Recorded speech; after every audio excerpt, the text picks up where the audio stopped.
Hello friends, जय जगन्नाथ। यहाँ देखो सकाल सकाल 5:30 मॉर्निंग आमे बाहर थिलु मंदिर जीवापाई। एते सकाळु बाहर की गला परे भी आपण देखंतु केते भीड़ मंदिर रे, बहुत भीड़ थिला।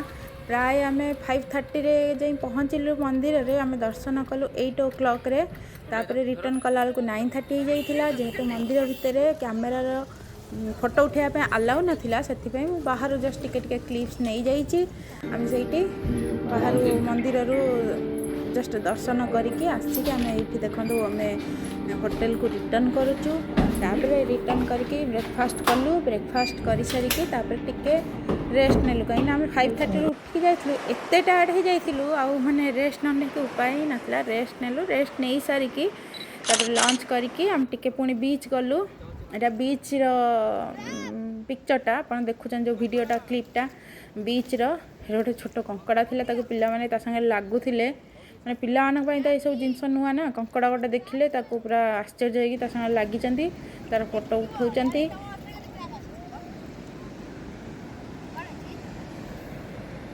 पसिगला हां पसिगला। देखो देखो कलाहांडिया मेघ कोठी थिला जे पूरा घोटी आसिला। तापर सांगे सांग पूरा माने वर्षा को पवन सांग सांग हैला। देखो आम ये रास्ता तथापि वर्षा टिके झिपझिप वर्षा होता, से ठिया होगी किसी समय फोटो माने उठेकी आम एंजॉय कलु। बहुत एंजॉय कलु। देख कलाहांडिया मेघ भितर भी माने से जगार कि दृश्य बहुत सुंदर दृश्य, बहुत भल लगुला। तापर आम किसी फोटो उठेकी तापर आम रूम को आसिलु। रूम को आसला परे प्राय इवनिंग हो जाइथिला। सेतबेलको आमे जन को ऑर्डर देइथिलु होटल रे अबड़ा आनिकी दवा पई। आपण माने भी जान नथियो, आमे तो फर्स्ट टाइम पई से दिन जानिलु। अबड़ा एक्चुअली सबुदिन प्राय 3टा परे ही बाहर।